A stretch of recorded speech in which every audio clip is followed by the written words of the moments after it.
Bienvenue dans ce nouvel épisode d'Exploration intérieure, le podcast de partage d'expériences introspectives sans filtre pour vous aider sur votre chemin d'épanouissement. Je suis Pauline Legrand, entrepreneur, conférencière, yogini et coach, et après 6 ans d'exploration, j'ai créé ce podcast pour vous raconter chaque mercredi mes découvertes ou celles de mes invités et vous présenter les outils concrets qui nous ont aidés, vous dévoiler nos challenges, nos prises de conscience et nos évolutions. Tout ça en toute transparence pour vous inspirer à cheminer vous aussi vers une vie plus libre et alignée à vos aspirations profondes.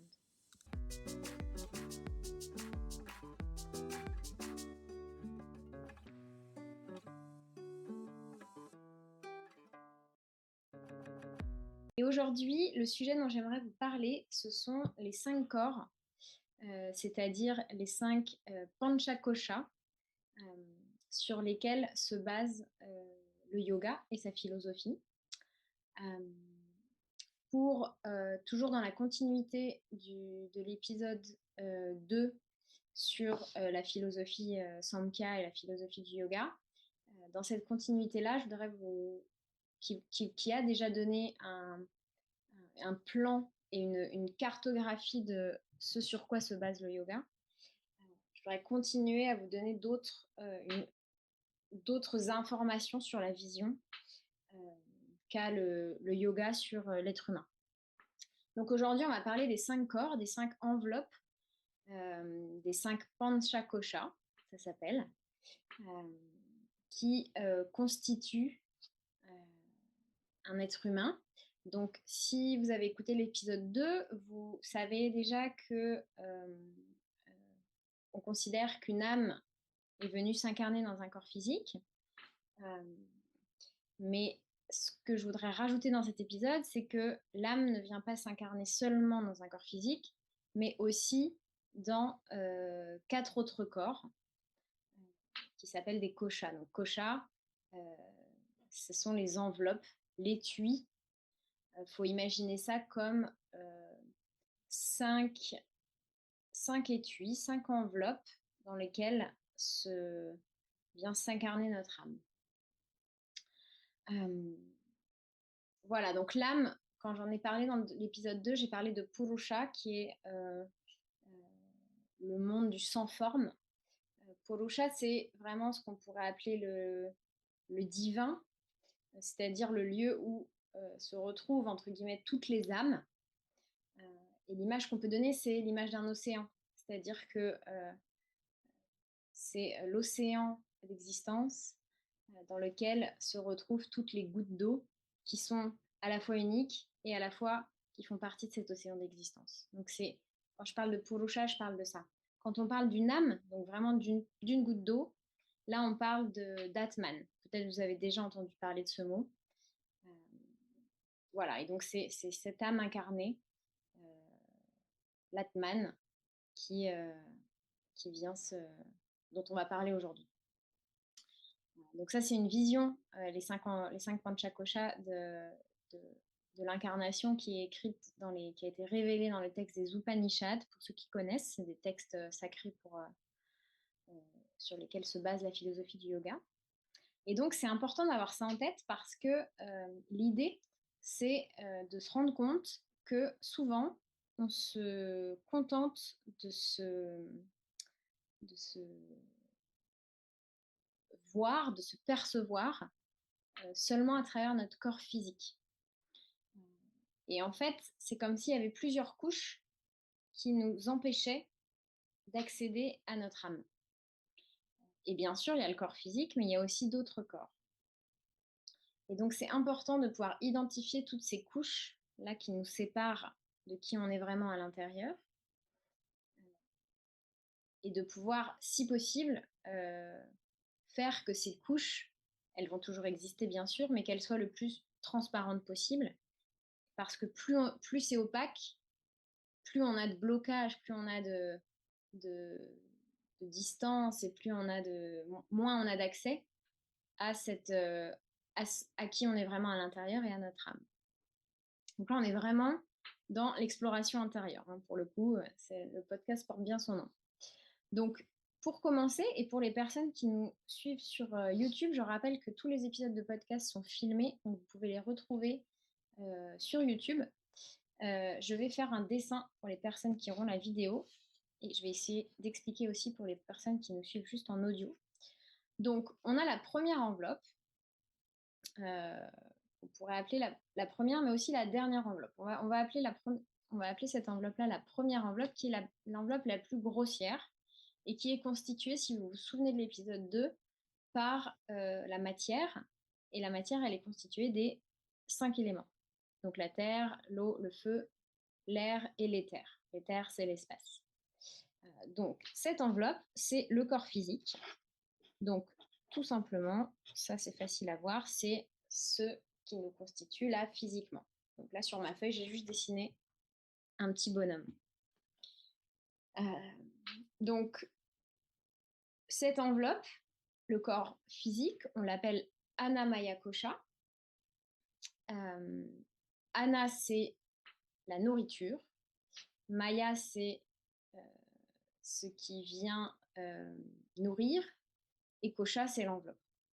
Donc c'est vraiment l'enveloppe faite de nourriture,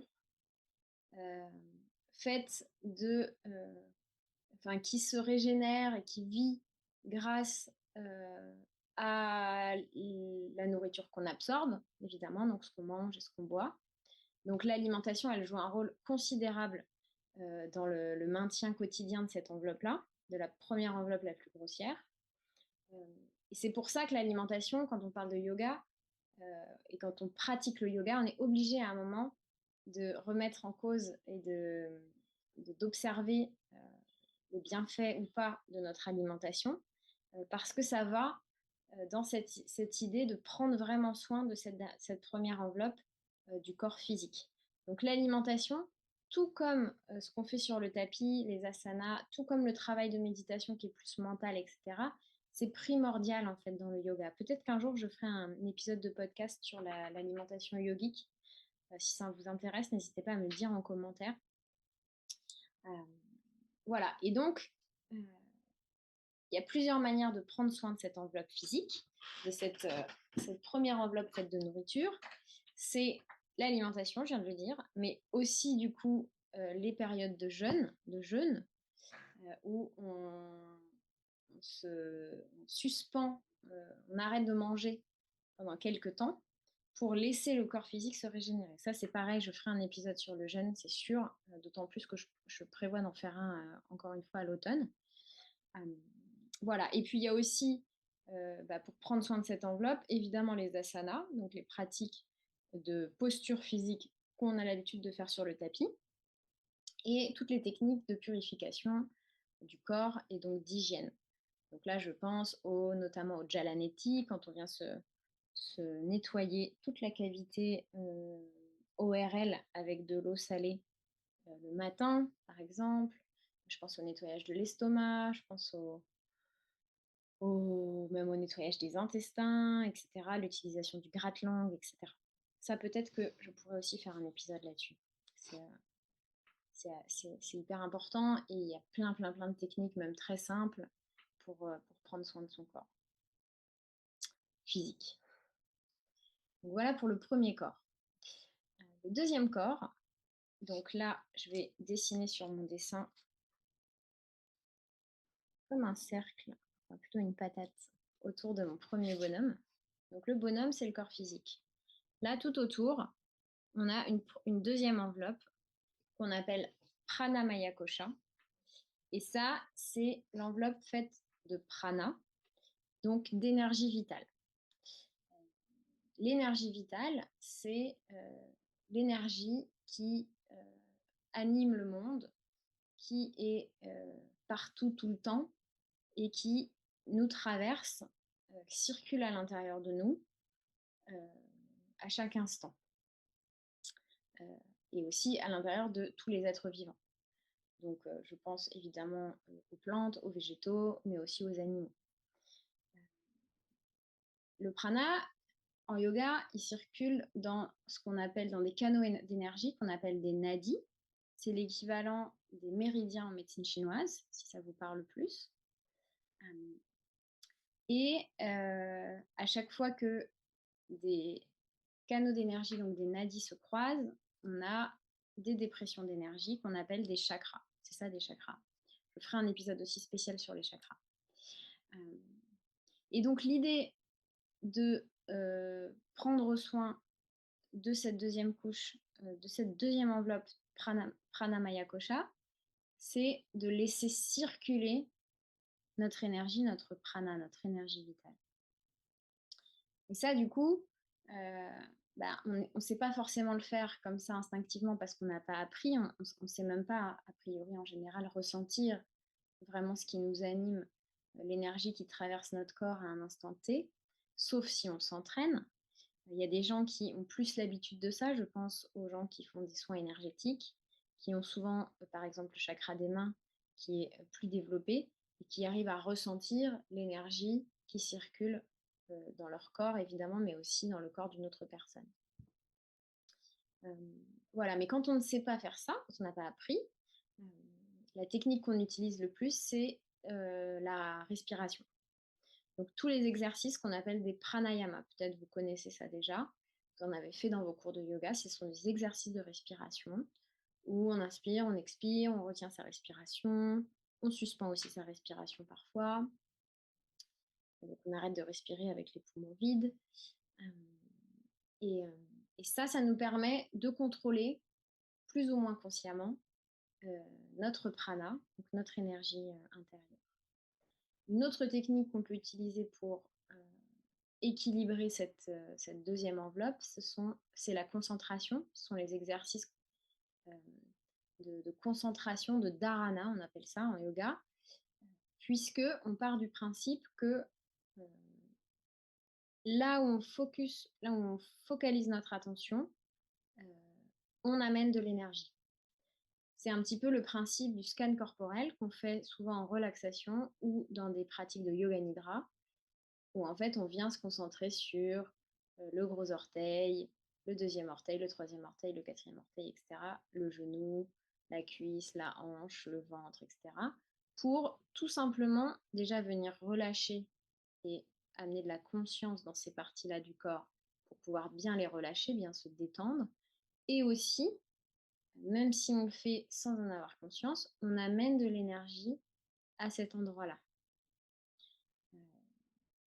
Et ça, c'est hyper intéressant parce que ça veut dire que, enfin, c'est pas compliqué en fait de se concentrer sur quelque chose. Ça veut dire que si, par exemple, on a une douleur, et d'ailleurs on le fait instinctivement, j'ai mal au ventre, qu'est-ce que je fais? Je mets mes mains sur mon ventre.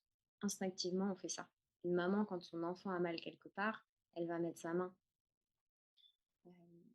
Parce que quand on met notre main et quand on se concentre en plus sur cette zone-là du corps, on envoie de l'énergie et du coup, on favorise l'apaisement et la guérison de ce qui a besoin d'être traité. Voilà. Et ce qui est important, et c'est pour ça que je vous fais le dessin pour les personnes qui sont sur YouTube, c'est que, évidemment, toutes les enveloppes ont une influence sur les autres. Donc là, on peut voir déjà que, et même en audio, que l'enveloppe de prana, donc d'énergie vitale, a une influence sur le corps physique et vice-versa. Et souvent, le corps physique, puisque c'est le seul avec lequel on est vraiment en contact et qu'on écoute vraiment, c'est le dernier à se manifester. C'est-à-dire qu'on a un problème dans une enveloppe, dans un corps, qu'on n'identifie pas parce qu'on n'a pas cette conscience-là.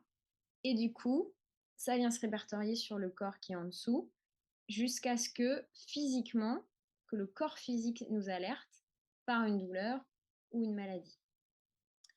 J'en reparlerai quand j'aurai fait tous les 5 corps.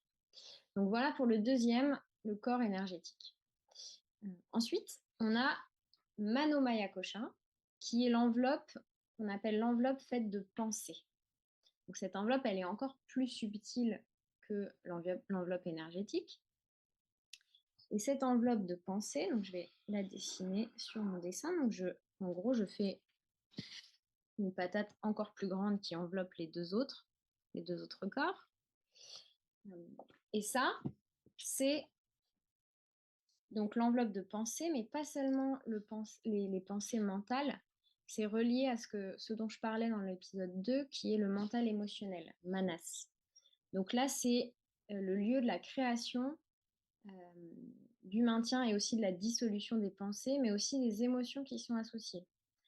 Donc je pourrais faire aussi un podcast sur les émotions, mais quand une émotion, une émotion est générée, la plupart du temps, elle est générée parce qu'il y a une pensée juste avant. Une émotion, elle ne se crée pas toute seule comme ça. Sauf quand c'est vraiment une réaction instinctive, parce qu'il y a danger de mort ou parce qu'il y a un trauma qui est venu imprimer quelque chose dans notre inconscient. Mais en général, avant une émotion, il y a une pensée. Et donc une pensée euh, euh, qui, euh, qui peut venir perturber finalement notre équilibre et l'équilibre de cette troisième enveloppe qui est Mano Maya Kosha. Je prononce tous les A, mais en vérité, on peut ne pas prononcer le dernier A de Maya.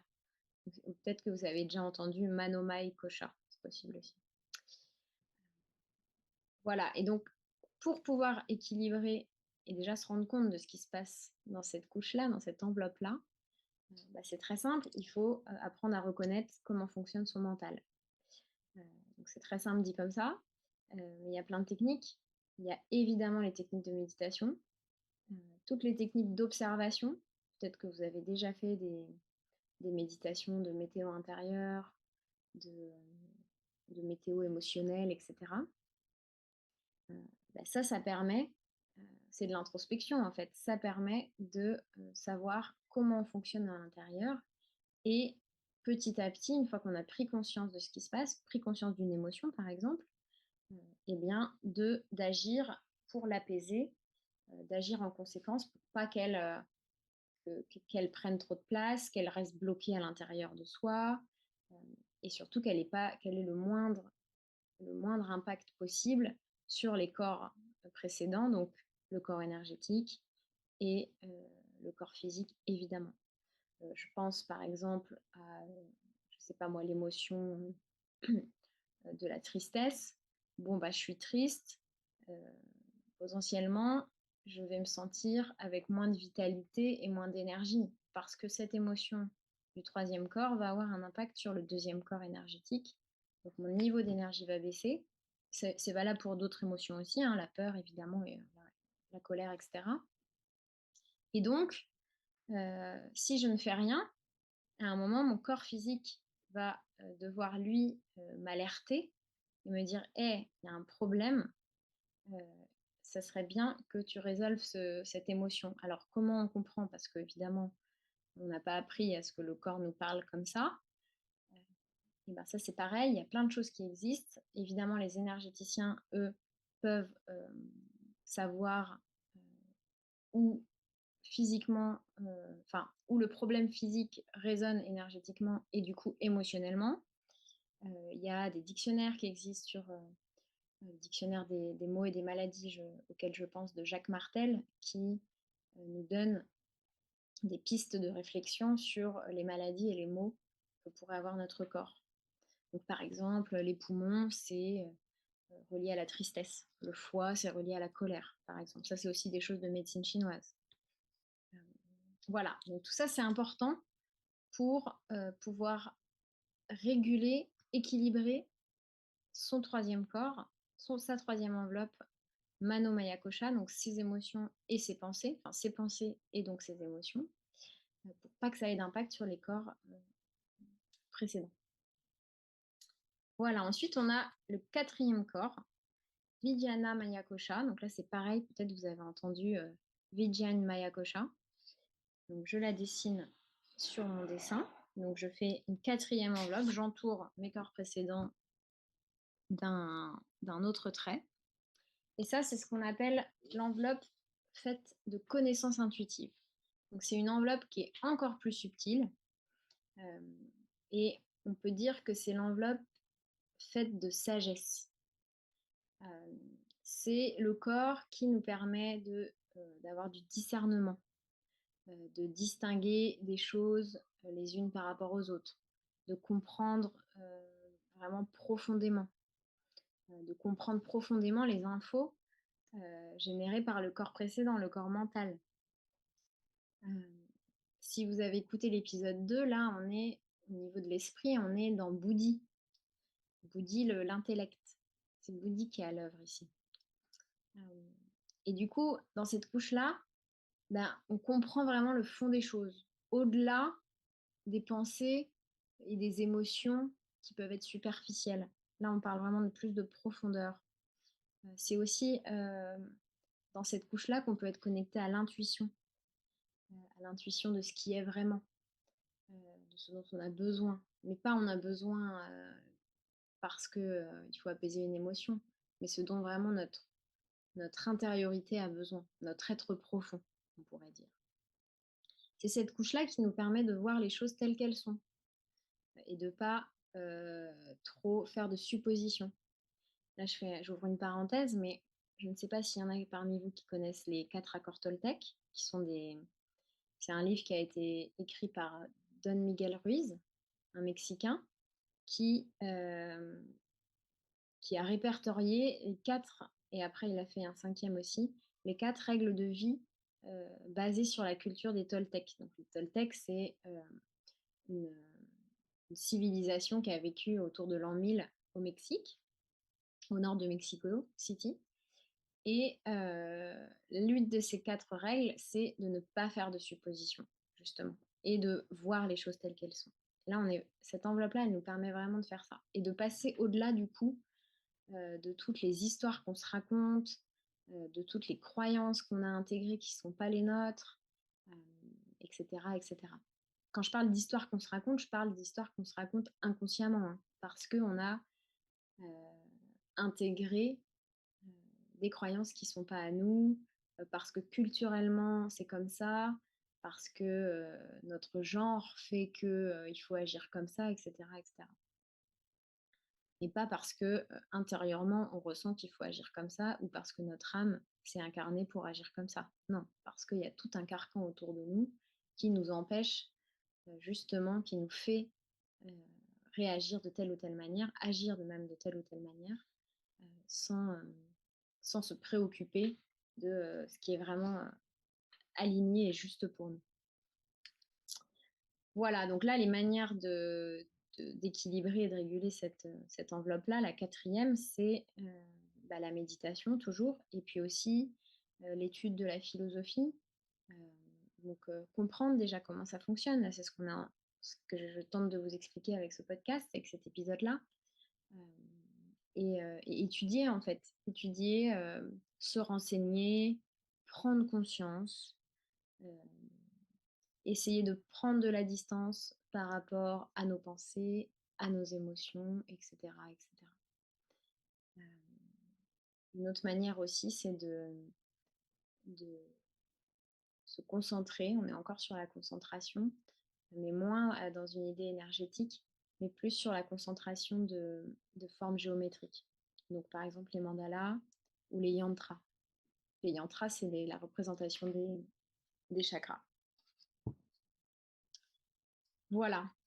Et puis la cinquième enveloppe, le cinquième corps, qu'on appelle Ananda Maya Kosha. Donc Ananda, peut-être que vous avez déjà entendu ce mot, c'est l'extase, la félicité. Euh, donc Ananda Maya Kosha, c'est la dernière enveloppe, la plus subtile, celle qui est vraiment le plus directement en contact avec son âme, avec notre âme Atman, dont je parlais au début. Et ce corps-là, c'est celui qui nous permet d'être en lien avec cet océan d'existence dont je parlais au début, d'éprouver, de ressentir ce qu'on appelle l'ananda, l'extase divine, et d'être vraiment en connexion avec cet océan d'existence, d'être dans l'état des grands sages, qui est l'état de samadhi en yoga. Ça, je referai un épisode sur les 8 piliers du yoga et l'état du samadhi. Il n'y a pas vraiment de moyen de travailler sur cette enveloppe-là, d'en prendre soin, euh, si ce n'est que de travailler sur les autres corps, évidemment, puisque, comme je l'ai dit, je vais faire le dessin d'ailleurs. Donc, je rajoute une dernière enveloppe à mon dessin. Donc là, vous voyez bien qu'il y a, et pour les gens qui nous écoutent, Il y a mon corps physique au milieu, mon petit bonhomme, et tout autour, il y a 4 cercles. Et en fait, on voit avec cette représentation que chaque cercle, chaque enveloppe a une influence sur l'autre. Et donc le fait de travailler sur les 4 premières enveloppes, forcément, ça va avoir une influence sur la dernière, Ananda Maya Kosha. Et il y a quand même d'autres outils que j'ai envie de mentionner pour justement se connecter à ce corps-là. C'est le Bhakti Yoga, donc c'est le yoga de la dévotion. Donc ça, peut-être qu'il y en a parmi les gens qui nous écoutent qui chantent des mantras. Donc là, on est vraiment là-dedans, dans la prière, en fait. Je parle pas de prière religieuse, hein, même si, enfin, ça dépend ce que ça veut dire religieux pour vous, mais là, je parle de confiance, de lâcher prise, de dévotion, en fait, vraiment. Et puis, une autre technique, c'est le yoga nidra, où on vient consciemment explorer son inconscient. Donc, on va essayer de se connecter directement à l'inconscient, directement, du coup, et en fait, on va changer d'état de conscience, en fait, tout simplement, pour arriver dans cet état de conscience, cet état d'être, qu'est l'état du samadhi. Donc, il y a plein d'étapes, évidemment, avant, mais c'est ça l'objectif. Voilà, donc pour résumer, on a le corps physique, qui est le plus grossier, le corps énergétique, le corps mental, donc les émotions, les pensées, le corps intellectuel, enfin de la sagesse intuitive, de la connaissance intuitive, et le corps de félicité, celui qui nous permet d'être connectés vraiment. Et c'est intéressant du coup de savoir tout ça parce que il y a plusieurs manières aussi d'équilibrer tous les corps comme ça avec le yoga. Donc le yoga plus traditionnel, c'était un yoga, des outils du yoga qui nous permettaient de travailler davantage sur le mental, ce qui nous permettait, donc là on est au troisième corps, si je remets mon dessin sur YouTube, troisième corps qui nous permettait du coup d'avoir un impact sur le corps énergétique et ensuite sur le corps physique. Ce qu'on fait en France et en Occident en général, c'est qu'on part du corps physique et qu'ensuite, le travail qu'on fait sur le corps physique, il a un impact sur les autres corps, le corps énergétique, le corps mental notamment. Commencer par le travail sur le mental, évidemment, c'est possible, sauf qu'en Occident, on a des mentales qui sont tellement encombrés, qui sont tellement, qui fonctionnent tellement rapidement, etc., que c'est difficile en fait de commencer direct par de la méditation. La méditation, c'est vraiment une pratique qui est avancée. Et demander à quelqu'un de s'asseoir et de méditer vraiment, hein, je veux dire, c'est très compliqué. Donc la plupart des gens préfèrent commencer par un travail sur le corps physique.